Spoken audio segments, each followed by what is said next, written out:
Le son rythmique de mon propre cœur se traduisait en impulsions électroniques, en grincement de chaussures d'infirmière sur le sol en linoléum, plus dévastateur encore, en conversations qui se déroulaient autour de moi. Je m'appelle Emma Mitchell, et selon mon mari, James, j'étais morte. Il est temps de la laisser partir, l'entendis-je dire, sa voix portant cette douleur feinte que j'avais appris à reconnaître au fil de nos 10 ans de mariage. Les médecins disent qu'il n'y a plus d'espoir. Les médecins n'avaient jamais dit une telle chose. En réalité, ce matin même, le docteur Peterson avait noté des améliorations dans mon activité cérébrale. Je le savais parce que je l'avais entendu clairement. Les signes sont prometteurs. Il faut juste être patient. Mais James n'était ni intéressé par la patience, ni par l'espoir, ni par la vérité. J'étais dans le coma depuis 6 semaines après un accident de voiture, le même accident dont James était sorti sans une égratignure. L'incident s'était produit juste après que je lui avais dit vouloir examiner nos comptes communs, car quelque chose ne collait pas. « Ta sœur voudrait que tu passes à autre chose », murmura la voix de Sarah. Sarah, ma meilleure amie depuis l'université. La seule personne en qui j'avais une confiance absolue. Son ton était doux, réconfortant. Le même ton qu'elle utilisait lorsqu'elle mentait.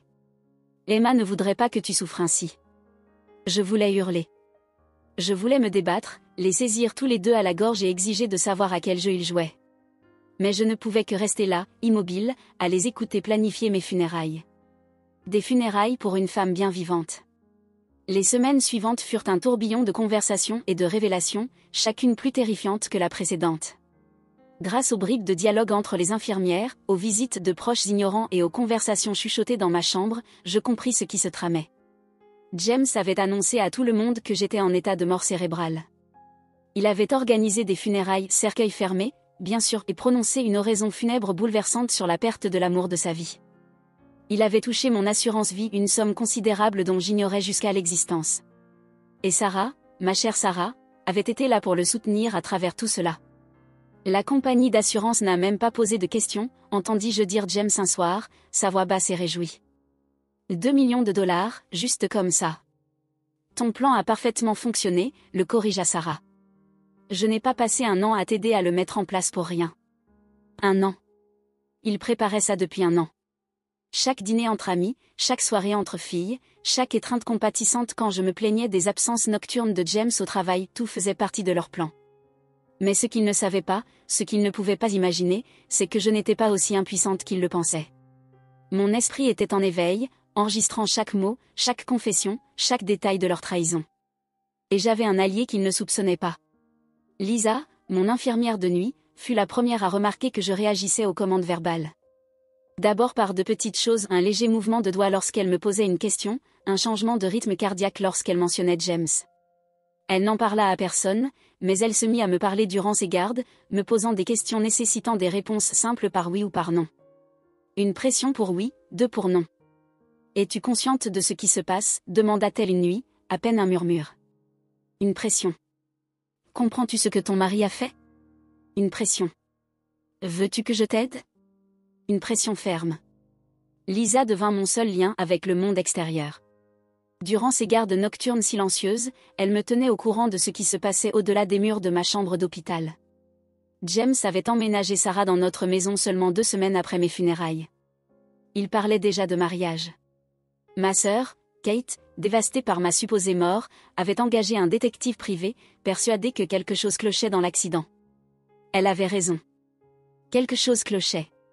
Grâce à Lisa, j'appris que l'accident n'avait rien d'aussi simple qu'on le croyait. Les freins de ma voiture avaient été trafiqués, pas complètement sectionnés, ce qui aurait été trop évident, mais suffisamment endommagés pour lâcher à grande vitesse. Le freinage avait été déclaré accidentel par la police. Mais Kate n'était pas convaincue. « L'enquêteur de votre sœur se rapproche », me chuchota Lisa une nuit, tout en vérifiant mes signes vitaux. Il demande les documents d'assurance. James commence à paniquer. Bien, pensai-je. Qu'il transpire un peu. Mais James avait d'autres plans. Je l'entendis se disputer avec Sarah dans ma chambre, convaincu que je n'étais qu'un corps vide, incapable de comprendre leurs mots. Nous devons la déplacer, siffla-t-il. À un établissement privé. Loin d'ici. Une fois transférée, si quelque chose lui arrive, personne ne posera de questions. Elle est déjà morte sur le papier. La voix de Sarah trembla légèrement. Ce n'est pas risqué ? Moins risqué que la laisser ici. Et si elle se réveillait? La peur dans sa voix me procura une satisfaction sinistre. Oui, James. Et si je me réveillais? Et si je racontais tout ce que vous avez fait? Mais j'avais besoin de temps. Mon corps répondait peu à peu, mais je n'étais pas encore assez forte. Lisa avait tout documenté, mes réactions, leurs conversations, chaque détail. Il suffisait juste de tenir un peu plus longtemps. Cette nuit-là, après le départ de James et Sarah, Lisa se pencha vers mon oreille. Ils ont déposé les papiers pour le transfert, chuchota-t-elle. Ils vont te déplacer la semaine prochaine. Mais ne t'inquiète pas. J'ai contacté ta sœur. Elle vient demain avec l'enquêteur. Tiens bon, Emma. L'aide arrive. Je serrai sa main une fois, luttant contre l'inertie de mon corps inutile. Je tiendrai bon. Je survivrai. Et quand j'ouvrirai enfin les yeux, James et Sarah comprendraient ce que signifiait réveiller les morts. Le lendemain matin apporta le chaos. À travers ma paralysie forcée, j'entendais des voix s'élever dans le couloir, la voix familière et féroce de Kate perçant le silence habituel de l'hôpital. Je veux voir le dossier médical de ma sœur, exigea-t-elle. En entier. Et je veux savoir pourquoi son mari n'est plus son plus proche parent. Voilà qui était une surprise pour moi. Lisa avait été plus occupée que je ne l'avais réalisé pendant ses gardes de nuit. Le pouvoir de décision de Madame Mitchell a été mis à jour il y a 6 semaines, expliqua calmement le docteur Peterson. Sa sœur, Catherine, est désormais légalement responsable de ses choix médicaux. La voix de James explosa. C'est impossible. Je suis son mari. Son mari légalement décédé, ajouta une autre voix, grave et autoritaire, celle de l'enquêteur. D'après l'acte de décès que vous avez vous-même déposé, Monsieur Mitchell, votre épouse est morte il y a plus d'1 mois. Votre prétention à la prise de décision est donc intéressante, n'est-ce pas? Le silence qui suivit fut exquis. J'aurais tant voulu voir la tête de James. Il y a eu un malentendu, balbutia-t-il. Je peux tout expliquer. Oh, j'en suis sûre, intervint Kate. Tout comme tu peux expliquer pourquoi les freins de ma sœur présentaient des signes de sabotage. Ou pourquoi tu as souscrit une assurance vie de $2 millions sur elle 3 mois avant l'accident. Silence à nouveau. Puis le bruit précipité de pas James tentant de fuir. Monsieur Mitchell, je ne vous conseille pas de quitter l'État, déclara l'enquêteur. Nous avons quelques questions à vous poser sur une fraude à l'assurance et une tentative de meurtre. Les heures qui suivirent furent un tourbillon d'agitation autour de moi. La police allait et venait. Des déclarations furent prises. Lisa partagea ses documents, mes réponses, les enregistrements secrets des conversations de James et Sarah dans ma chambre. Les caméras de sécurité de l'hôpital avaient tout filmé. À travers tout cela, je continuais à serrer la main de Lisa. Une pression, oui, j'entends tout. Oui, je me bats encore. Oui, je reviens. La police a emmené les deux pour un interrogatoire, m'a raconté Kate plus tard, assise à côté de mon lit. Lisa lui avait expliqué mon état de conscience, comment je pouvais entendre et comprendre tout. James et Sarah ne s'en sortiront pas, Emma, je te le promets. Je voulais la serrer dans mes bras, la remercier de n'avoir jamais abandonné, d'avoir vu au-delà du jeu de James alors que tout le monde le croyait. Au lieu de cela, je suis restée là, écoutant et attendant, rassemblant mes forces. Cette nuit-là, le docteur Peterson a fait venir un spécialiste, un neurologue expert en récupération des comas. Le docteur Patel a réalisé une série de tests, mesurant mes réactions aux stimuli et aux commandes. C'est remarquable, a-t-il finalement dit. Votre sœur est pleinement consciente. L'amélioration de son activité cérébrale suggère qu'elle pourrait se réveiller d'un jour à l'autre. Le fait qu'elle soit assez lucide pour communiquer en serrant les mains a probablement sauvé sa vie. Kate retint son souffle. Que voulez-vous dire? Les documents de transfert que M. Mitchell a déposés, expliqua le docteur Patel. Nous avons enquêté sur la clinique qu'il avait choisie. Son taux de mortalité pour les patients dans le coma est étrangement élevé. Si elle y avait été transférée, il n'eut pas besoin de finir sa phrase. Nous savions tout ce qui se serait passé. Les jours suivants furent un tourbillon d'examens médicaux et d'entretiens avec la police. J'appris que Sarah avait craqué sous la pression et tout avoué. Elle et James avaient une liaison depuis plus d'1 an. Le plan était son idée, simuler un accident, encaisser l'assurance et commencer une nouvelle vie ensemble. Sarah l'avait aidé à trouver quelqu'un pour trafiquer ma voiture, mais il lui avait assuré que je ne serais pas blessée. Lisa me lut la déclaration de Sarah figurant dans le rapport de police. Les freins devaient seulement céder juste assez pour lui faire peur, peut-être causer un petit accident. Il m'a promis qu'elle ne serait pas gravement blessée. Apparemment, ma meilleure amie trouvait qu'une tentative de meurtre était acceptable, tant qu'elle ne réussissait pas trop bien. L'assureur lança sa propre enquête. L'acte de décès était faux. James avait soudoyé quelqu'un aux pompes funèbres pour falsifier la documentation. Le paiement de l'assurance vie était annulé, et James faisait face à plusieurs accusations criminelles. Mais rien de tout cela n'importait autant que ce que je sentais dans mon propre corps. Chaque jour, ma perception s'aiguisait. Mes doigts ne se contentaient plus de tressaillir, je pouvais les plier légèrement. Mes paupières étaient plus légères. Quelque chose était en train de changer. Cela arriva un mardi matin. Kate me lisait un de ses romans à l'eau de rose qu'elle savait que je détestais, quand je le sentis, une vague de force, comme un barrage qui cède. Mes yeux s'ouvrirent. Kate laissa tomber son livre. Et Emma ? Emma ? La chambre explosa d'activité. Des médecins se précipitèrent, des infirmiers criaient des données. Mais au milieu du chaos, je gardai mon regard fixé sur ma sœur, voyant les larmes couler sur ses joues. Après ce qui sembla être des heures d'examen et de vérification, on m'ôta mon tube respiratoire. Ma gorge était sèche, ma voix n'était qu'un murmure, mais je parvins à prononcer 3 mots. J'ai tout entendu. Kate serra ma main avec force. On le sait, ma chérie, on le sait. Où sont-ils ? Demandai-je. James et Sarah sont en prison, en attente de leur procès.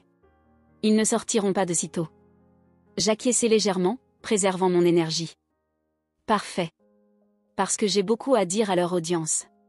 Kate rit entre ses larmes. Et ça, c'est bien ma sœur. 3 mois dans le coma et tu es déjà prête à en découdre. Mais nous savions toutes les deux que ce n'était que le début. J'avais survécu, oui. J'avais entendu leurs plans, leurs aveux, réuni des preuves alors même que j'étais prisonnière de mon propre corps.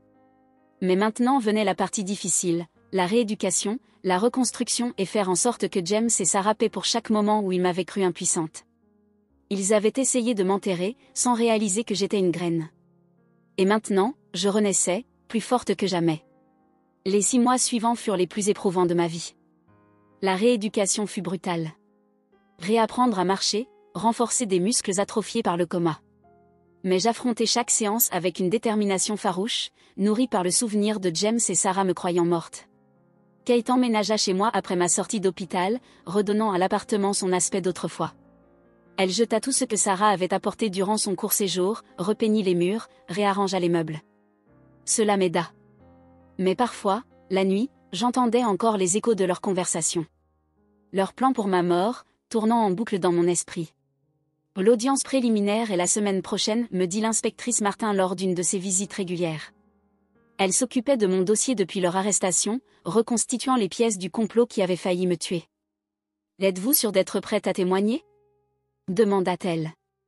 Je croisai son regard avec détermination. Je suis prête depuis le premier jour où je les ai entendus conspirer dans ma chambre d'hôpital.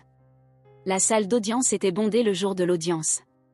L'histoire de ma résurrection avait fait les gros titres, la patiente dans le coma qui avait entendu son mari planifier son meurtre, qui avait rassemblé des preuves alors qu'elle était prisonnière de son propre corps. Des journalistes s'entassaient sur les marches du tribunal, les flashs crépitaient tandis que Kate m'aidait à entrer. Je n'avais pas revu James ni Sarah depuis ce jour à l'hôpital, quand ils discutaient de me transférer ailleurs pour achever le travail. Maintenant, en entrant dans la salle d'audience, je les vis assis à la table de la défense. James portait un costume mal ajusté, son apparence soignée envolée. Sarah semblait petite et terrifiée à ses côtés. Lorsque je pris place à la barre des témoins, James évita mon regard, mais Sarah me fixa, le visage figé d'horreur, tandis que je commençais à parler. Je me souviens de tout, dis-je dans le micro, ma voix claire et ferme. Chaque conversation, chaque plan, chaque détail de leur tentative de me tuer. J'ai entendu mon mari organiser mon enterrement alors que j'étais là, incapable de bouger ou de parler. J'ai entendu ma meilleure amie le réconforter, sachant qu'ils avaient saboté ma voiture et m'avaient laissée pour morte. Je décrivis tout, les discussions que j'avais entendues, la façon dont ils avaient célébré le paiement de l'assurance, leur projet de me transférer dans un endroit d'où je ne sortirais jamais vivante. Pendant tout mon récit, je gardais les yeux rivés sur eux, observant James se tortiller et Sarah pleurer. Le pire n'a pas été la trahison, continuai-je. C'était de les entendre parler de moi comme si je n'étais rien, comme si 10 ans de mariage et une vie d'amitié ne comptaient pas. Ils croyaient que, parce que j'étais dans le coma, j'étais impuissante. Ils avaient tort. L'épreuve était accablante. Entre les enregistrements de Lisa, les vidéos de surveillance de l'hôpital, l'aveu de Sarah et mon témoignage, il n'y avait aucun doute. Le juge ordonna leur procès pour tentative de meurtre, fraude à l'assurance et une série d'autres crimes. Lorsqu'ils furent emmenés menottés, Sarah s'effondra enfin. « Emma, s'il te plaît » pleura-t-elle. « Je suis désolée, je n'ai jamais voulu. » « Garde ça pour le procès, coupez-je, ma voix glaciale. » Hors du tribunal, Kate serra ma main. « Tu l'as fait, sœurette. Tu leur as montré. » Mais ce n'était pas la fin. Le procès eut lieu 3 mois plus tard, cette fois, j'étais plus forte. J'entrai dans la salle d'audience seule, la tête haute, prête à témoigner à nouveau. Je détaillai chaque aspect de la conspiration. Le jury mit moins de 2 heures à rendre son verdict, coupable sur toutes les accusations. Lors de l'audience de sentence, je décidai de prendre la parole une dernière fois. Je regardai James et Sarah droit dans les yeux avant de m'adresser au tribunal. Mon mari et ma meilleure amie pensaient pouvoir simplement m'effacer, dis-je. Ils ont tout planifié méticuleusement, l'accident, le faux certificat de décès, la fraude à l'assurance. Ils ont célébré leur succès alors que je gisais sur ce lit d'hôpital, pensant que je ne pouvais pas les entendre. Mais ils ont oublié quelque chose d'important. Je marquai une pause, laissant mes mots résonner. Ils ont oublié que je suis plus forte qu'ils ne l'auraient jamais imaginé. Ils ont oublié que la vérité trouve toujours un moyen de survivre, même quand on tente de l'enterrer. Et ils ont oublié que le karma finit toujours par réclamer son dû. Le juge condamna James à 25 ans de prison pour tentative de meurtre et conspiration. Sarah écopa de 15 ans pour son rôle dans le complot. La compagnie d'assurance récupéra son argent, et les poursuites civiles garantiraient qu'aucun des deux ne puisse tirer profit de leur crime. Lorsqu'ils furent emmenés, je ne ressentis ni satisfaction ni joie face à leur châtiment.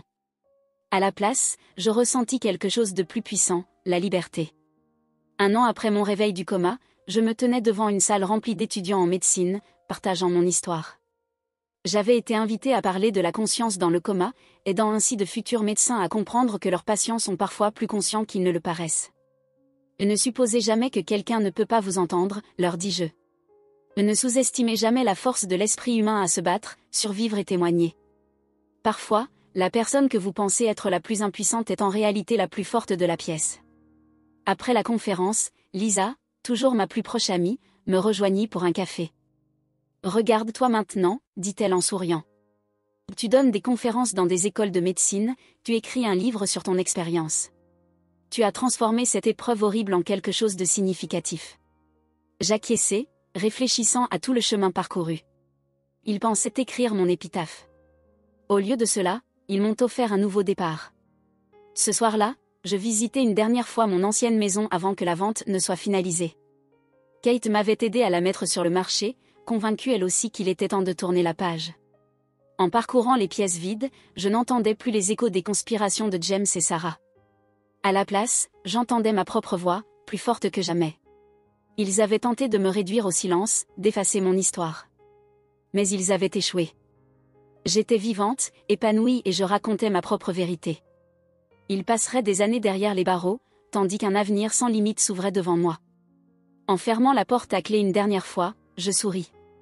Parfois, la meilleure vengeance n'est pas de se venger. C'est de devenir plus forte, d'évoluer et de montrer au monde que ce qui ne vous tue pas vous rend réellement plus puissante que vos ennemis ne l'auraient jamais imaginé. James et Sarah voulaient m'enterrer.